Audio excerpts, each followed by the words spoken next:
स्वागत है आपका उत्तराखंड न्यूज एक्सप्रेस में। आपके साथ मैं हूं मोनिस मलिक। और जब जब उत्तराखंड की बागडोर कुमाऊं के किसी व्यक्ति के हाथ में दी गई है, जब जब कुमाऊं से कोई व्यक्ति मुख्यमंत्री बना है, तब तब अल्मोड़ा विधानसभा क्षेत्र अपने आप में बहुत ज्यादा महत्वपूर्ण हो जाता है। और जब अल्मोड़ा की सीट महत्वपूर्ण होती है तो इस जनपद में, इस जिले में आने वाली सभी 6 की 6 सीटें अति महत्वपूर्ण हो जाती हैं। आज एक ऐसी ही सीट की बात करने के लिए हमारे साथ कुछ मेहमान मौजूद हैं। उनका परिचय कराने से पहले हम आपको बताते चलें कि सोमेश्वर एक ऐसी विधानसभा सीट है जहां पर 2 बार भाजपा तथा 2 बार कांग्रेस काबिज रह चुकी है। और इस सीट की सबसे खास बात यह है कि यह सीट अपने आप में एक विशिष्ट कद की सीट है। यहाँ से जो भी विधायक बने हैं उन्हें मंत्रिमंडल में जगह मिली है। एक बात ये होती है, और दूसरी बात ये, आरक्षित सीट होने के कारण दोनों पार्टियों की नजरें इस पे हमेशा जमी रहती हैं। तो विधानसभा चुनावों को लेकर तीनों पार्टियां, कांग्रेस, बीजेपी और आम आदमी पार्टी के क्या मुद्दे रहेंगे और किन मुद्दों के साथ वो जनता में जाएगी, इस बात को लेकर हमारे साथ 3 मेहमान मौजूद हैं। तीनों मेहमानों में परिचय करवाते हुए चले आपका। तो हमारे साथ पहले जो मौजूद हैं, महेश नियाल जी, वर्तमान भाजपा महामंत्री हैं जिला अल्मोड़ा के, सोमेश्वर में जिला पंचायत सदस्य हैं तथा जिला पंचायत का चुनाव भी लड़ चुके हैं और मात्र 1 वोट से यह चुनाव नहीं जीत पाए थे। और भारतीय जनता युवा मोर्चा में जिला अध्यक्ष भी रह चुके हैं। महेश नियाल जी, आपका स्वागत है उत्तराखंड न्यूज एक्सप्रेस में। धन्यवाद सर जी। दूसरे मेहमान का परिचय हम आपसे कराएं। दूसरे मेहमान हमारे साथ जुड़े हैं राहुल खोलिया जी। राहुल खोलिया जी कांग्रेस के एक मजबूत परिवार से संबंध रखते हैं तथा स्वयं बीडीसी मेंबर हैं, स्वयं क्षेत्र पंचायत सदस्य हैं और इनका दौलाघाट गुड़ना से हैं। ये एनएसयूआई के जिला संयोजक हैं और अल्मोड़ा तथा इनके परिवार में पिताजी भी बीडीसी सदस्य हैं तथा इनकी भाभी प्रधान हैं। आपका भी स्वागत है राहुल खोलिया जी उत्तराखंड न्यूज एक्सप्रेस में। अपने तीसरे मेहमान का परिचय आपसे करवाएं। हमारे साथ हरीशचंद्र आर्य जी जुड़े हैं जो कि विधानसभा प्रभारी हैं सोमेश्वर आम आदमी पार्टी के, और विधानसभा प्रभारी होने के साथ साथ ये आगामी विधानसभा चुनाव 2022 के विधानसभा के प्रत्याशी भी हैं। आपका स्वागत है हरीशचंद्र आर्य जी उत्तराखंड न्यूज एक्सप्रेस में। क्योंकि इस वक्त उत्तराखंड में सरकार भाजपा की है तो पहले सवाल का हकदार भाजपा ही बनती है। महेश चंद्र आर्य जी, महेश नियाल जी, पहला सवाल आपसे लेते हुए चलते हैं। यह बताइए कि अब कुछ ही महीने रह गए हैं आगामी चुनावों में, तो आपके पास क्या मुद्दे हैं जिन्हें लेकर आप जनता में जाएंगे? क्या कार्य हैं जो कि आप जनता को दिखाकर उनसे यह उम्मीद करेंगे कि पिछली बार की तरह भी इस बार हमें ही आप विधानसभा भेजें? क्या मुद्दे रहेंगे? जी महेश नियाल जी। जी, भारतीय जनता पार्टी की सरकार अभी प्रदेश में है। सर्वप्रथम तो मैं आपका इस जो भी आपने विधानसभा के बारे में डिबेट की है इसके लिए मैं आपका बहुत बहुत स्वागत करता हूं, आपका धन्यवाद करता हूं। आपके माध्यम से अपनी बात जनता के बीच में पहुंचाएंगे, इसके लिए आपका धन्यवाद। मैं आपके संज्ञान में लाना चाहता हूं कि उत्तराखंड में अभी पुष्कर सिंह धामी जी के नेतृत्व में एक युवा सरकार काम कर रही है और साथ ही केंद्र में भारतीय जनता पार्टी की सरकार होने से उत्तराखंड को दोनों सरकारों का लाभ मिल रहा है, चाहे सड़क के क्षेत्र में हो, चाहे पेयजल के क्षेत्र में हो, चाहे स्वास्थ्य के क्षेत्र में हो, चाहे अन्य सुविधाओं के क्षेत्र में हो। उत्तराखंड के सरकार लगातार रोज नए विकास के आयाम उत्तराखंड रच रही है और केंद्र में सरकार होने के कारण उत्तराखंड को जो अलग से बार बार माननीय मुख्य प्रधानमंत्री जी का यहाँ जो विजिट होता है, उत्तराखंड को लगभग अलग अलग बार अलग अलग क्षेत्रों में केंद्र से सहायता मिलती है, जिससे उत्तराखंड का विकास, चाहे चारधाम ले लो, चाहे सड़क योजनाओं के बारे में ले लो, चाहे पेयजल योजना, हर घर नल हर घर जल के संबंध में ले लो, अटल आयुष्मान योजना, जनधन खाते, स्वच्छ भारत अभियान, 1 रैंक 1 पेंशन, किसान सम्मान निधि और इसके साथ ही सौभाग्य योजना, उज्ज्वला योजना, अनेकों योजनाएं उत्तराखंड सरकार द्वारा चलाई गई हैं और इन योजनाओं के बल पे हम विकास के बल पे पुनः 2022 में सरकार में काबिज हुए। जी महेश नियाल जी, ये तो आपने बताया कि जो जो योजनाएं चल रही हैं, प्रदेश योजनाओं के बारे में आपने बताया जी। आपने राष्ट्रीय योजनाओं के बारे में बताया, केंद्र में भाजपा की सरकार है और प्रदेश में भी भाजपा की सरकार है, उसका फायदा प्रदेश सरकार को मिलता है, जाहिर सी बात है। जी जी जी हम जी बात कर रहे हैं सोमेश्वर विधानसभा क्षेत्र की। तो जी आप यहाँ पे प्रतिनिधि होने के साथ साथ, सोमेश्वर। क्योंकि हमारे जी जी प्रोग्राम में आप बीजेपी की तरफ से प्रतिनिधि हैं, तो जी अगर हम लोकल स्तर की बात करें, तो जी लोकल स्तर में जब आप जनता के समक्ष जाएंगे, तब आप किन मुद्दों को लेकर जाएंगे और आप जी किन जी किन कामों की बात करेंगे कि हमने अपने विधानसभा क्षेत्र में इन इन कामों का पिछले जी। 5 सालों में काम कार्य करवाया है। सोमेश्वर विधानसभा से रेखा रे जी हमारी विधायक हैं और उत्तराखंड सरकार में कैबिनेट मंत्री होने के कारण सोमेश्वर में किसी भी मत में हो बजट हमें विकास कार्यों में अलग से ज्यादा मिलता है, क्योंकि मंत्री हैं। चाहे अनेकों रोड हैं, चाहे हमारी मचखाली डिगोटी मोटर मार्ग हो, द्वारसों शिमोली मोटर मार्ग हो, कालिका दलमोटी मोटर मार्ग हो, कोरिछिना एना मुख्य मोटर मार्ग हो, चाहे गोलूछिना श्रीखेत मोटर मार्ग हो, चाहे मल्यालगांव मोटर मार्ग हो, दुगोड़ा से बनोले वाली रोड हो।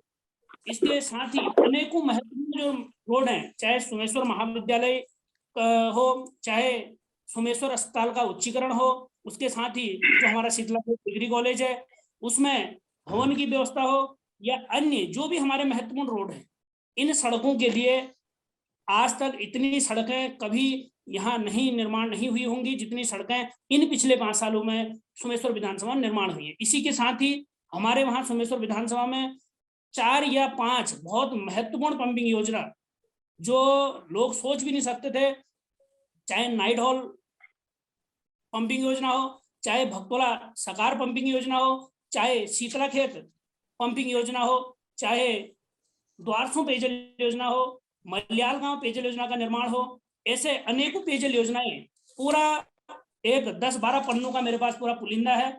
इतने सड़कों का विधानसभा में जाल बिछ गया है। बहुत कम 1 या 2% गांव जो किसी न किसी कारणवश सड़क से या कोई आपत्ति हो या कोई वन अधिनियम के कारण रुकी हो, लगभग हमारे विधानसभा में अधिकतर गांव सड़क से जुड़ चुके हैं। जी, ये काफी कामों की लिस्ट है।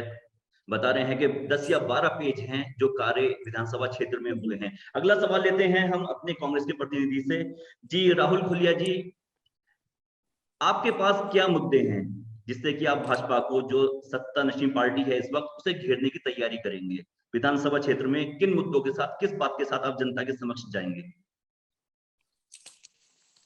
बिल्कुल, बहुत ज्यादा महत्वपूर्ण मुद्दे हमारे पास है। कांग्रेस जो कि पूरे प्रदेश में, और मैं कहूंगा कि सोमेश्वर विधानसभा एक ग्रामीण एरिया है और ग्रामीण क्षेत्र आता है, और यहाँ सबसे ज्यादा चीजें हैं कि स्वास्थ्य सुविधाएं, स्वास्थ्य, शिक्षा और जो बेरोजगारी है। मेन चीज है, सबसे पहले स्वास्थ्य शिक्षा की बात करेंगे और बेरोजगारी की बात करेंगे। लेकिन स्वास्थ्य सेवाओं में अभी तक बहुत पिछड़ा हुआ है।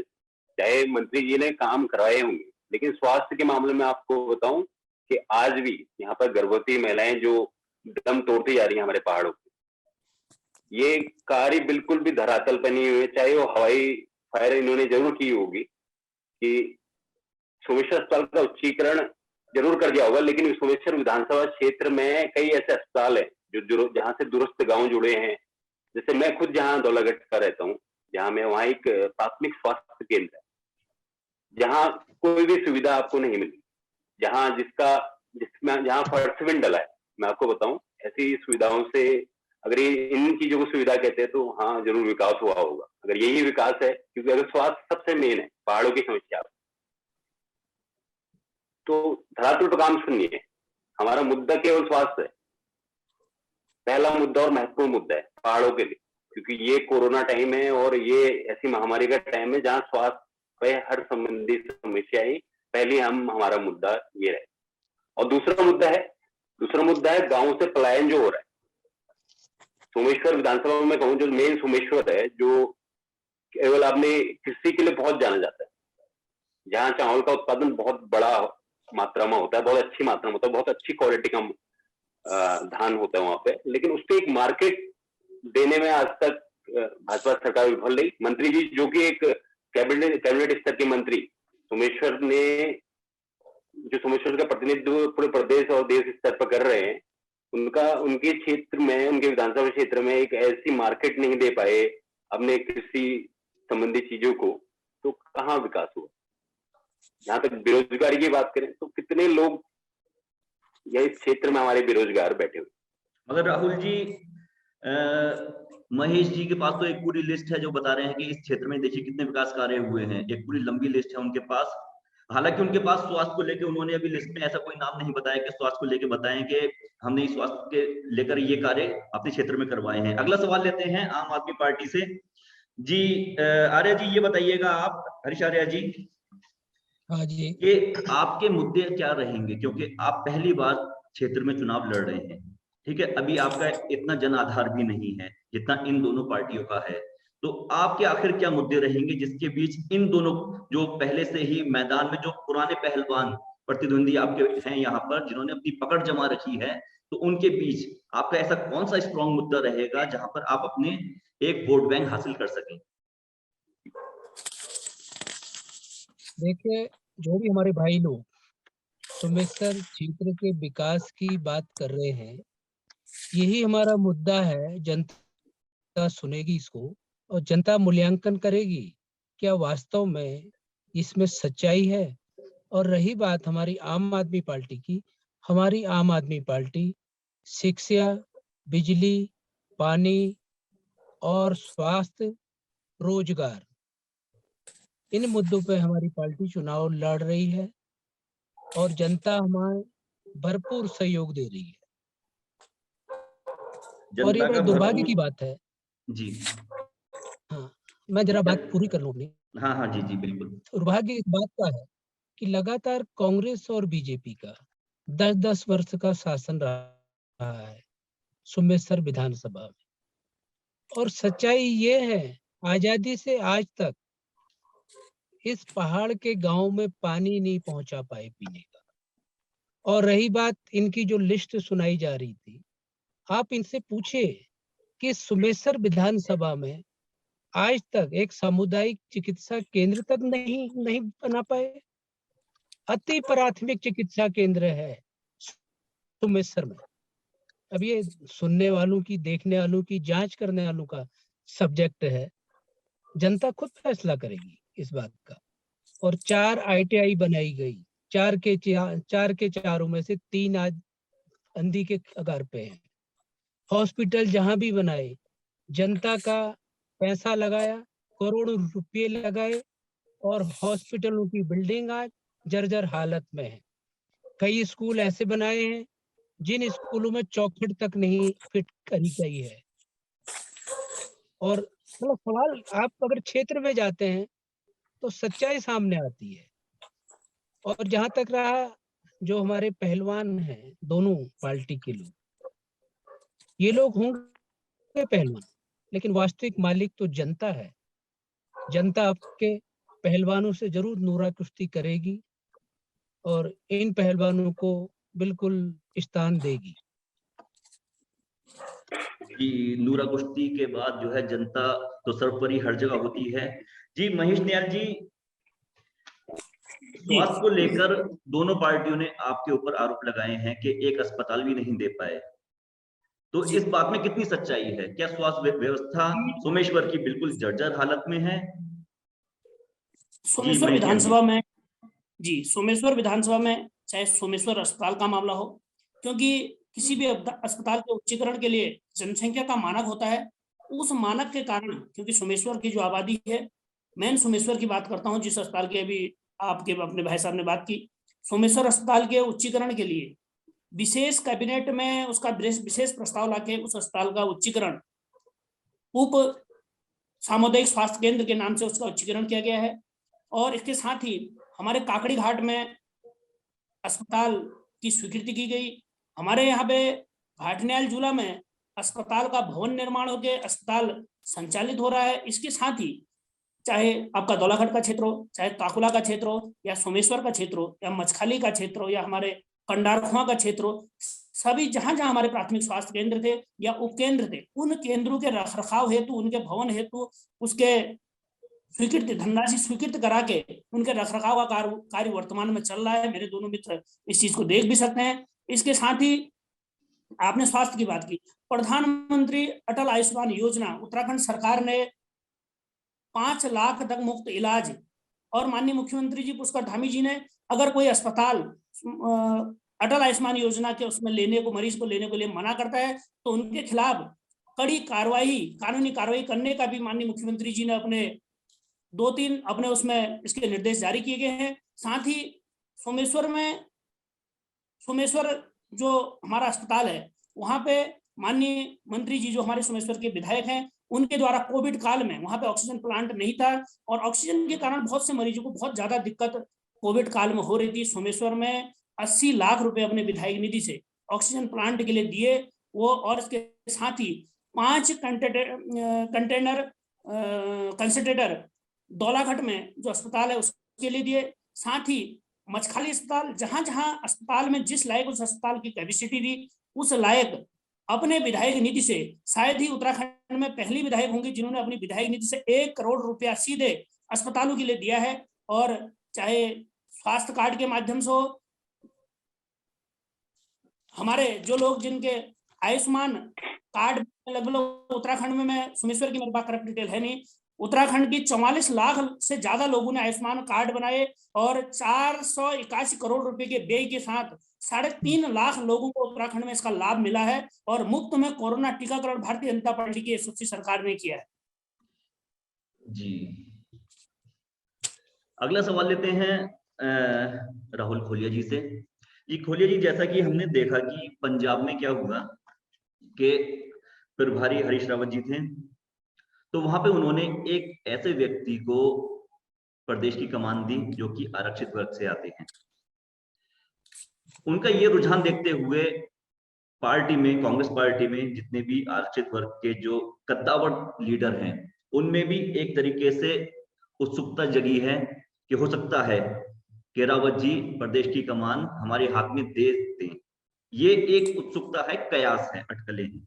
तो अगर ये कंडीशन बनती है तो पार्टी में आपके 2 कद्दावर नेता हैं और चूंकि आपकी सीट सोमेश्वर सीट आरक्षित सीट है, तो ऐसे में उन 2 कद्दावर नेताओं में से जो अभी कुछ दिन पहले बीजेपी छोड़कर कांग्रेस में आए हैं और एक जो पहले से ही प्रदीप टम्टा जी, जिनका कद काफी बढ़ चुका है, तो ऐसे में दोनों ही दावेदारी प्रस्तुत करने की कोशिश कर सकते हैं। हालांकि प्रदीप टम्टा जी ने यहाँ की दावेदारी प्रस्तुत कर दी है, जैसा कि हमारी जानकारी में आया है। अगर कल की डेट में यशपाल आर्य जी भी यहाँ की दावेदारी करते हैं तो फिर जनता के लिए और कांग्रेस कार्यकर्ताओं के लिए इन दोनों लीडर में से कौन रहेगी पहली पसंद? जैसा कि आपने कहा है कि दोनों ही एक बहुत बड़े नेता है और बहुत ईमानदार व्यक्तित्व और बहुत, हम कहेंगे, एक गहन अध्ययन के साथ वो कोई भी चीज कहते हैं और बहुत टैलेंटेड एक नेता हैं हमारे उत्तराखंड के प्रदीप टम्टा जी।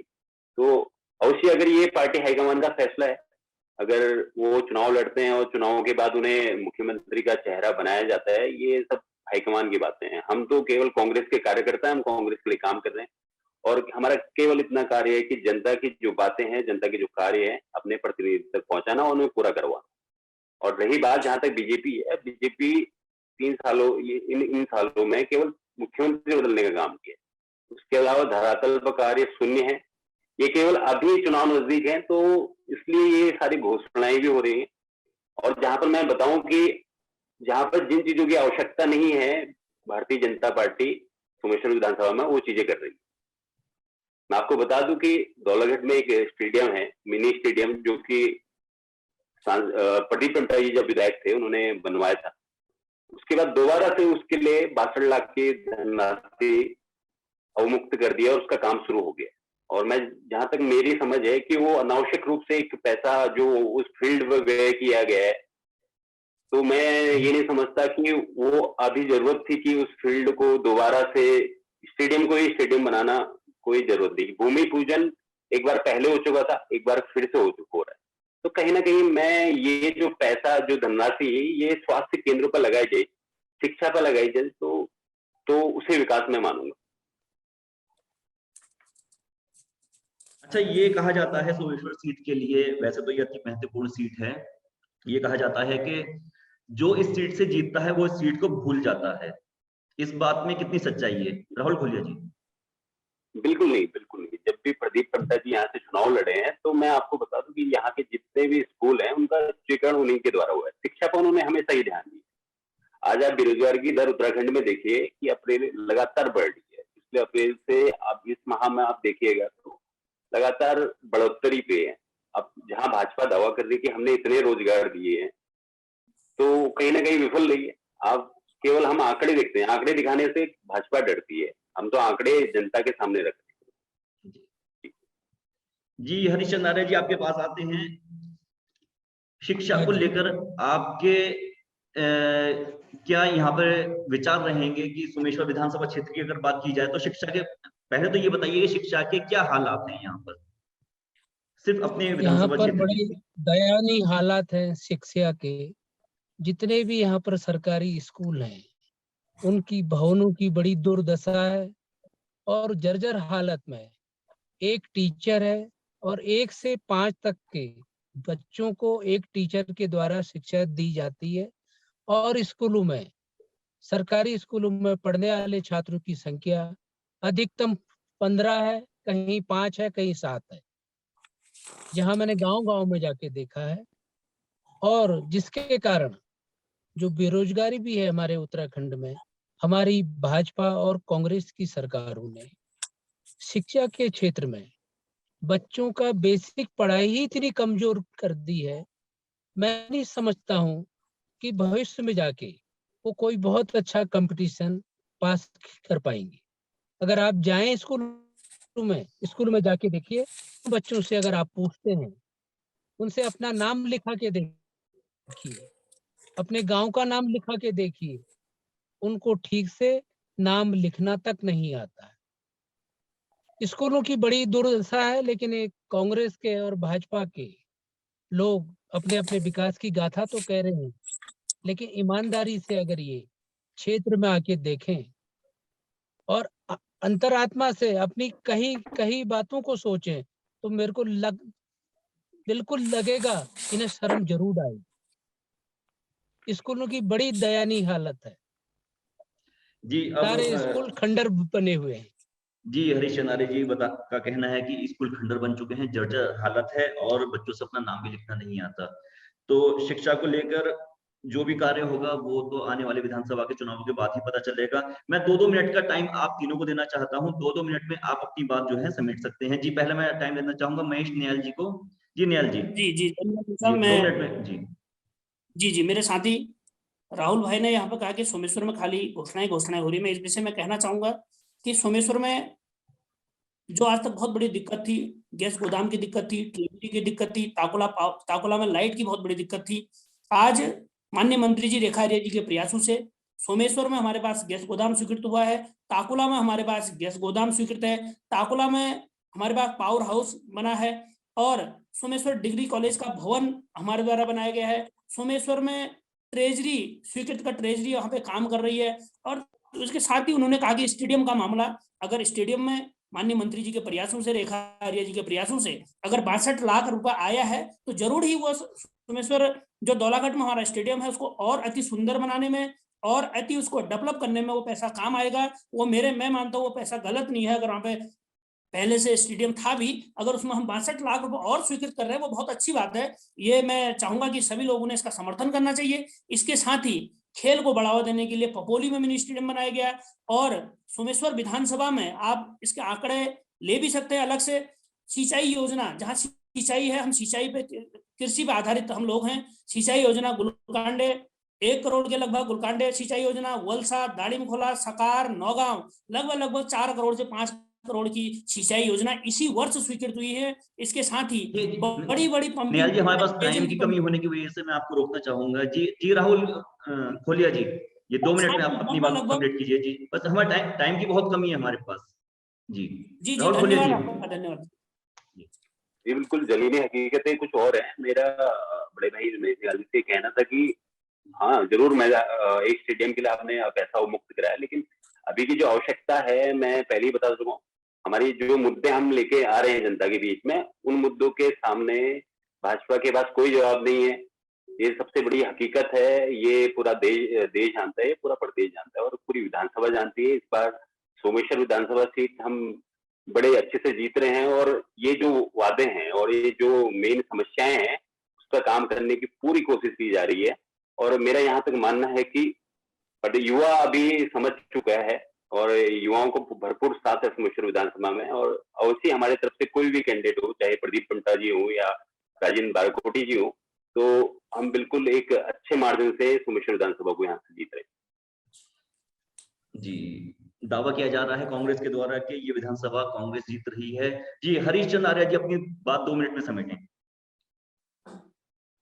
आज ही जो हमारी पार्टी ने जो वादे करे हैं, इस बात का प्रमाण है कि हमारी पार्टी जो कहती है करती है।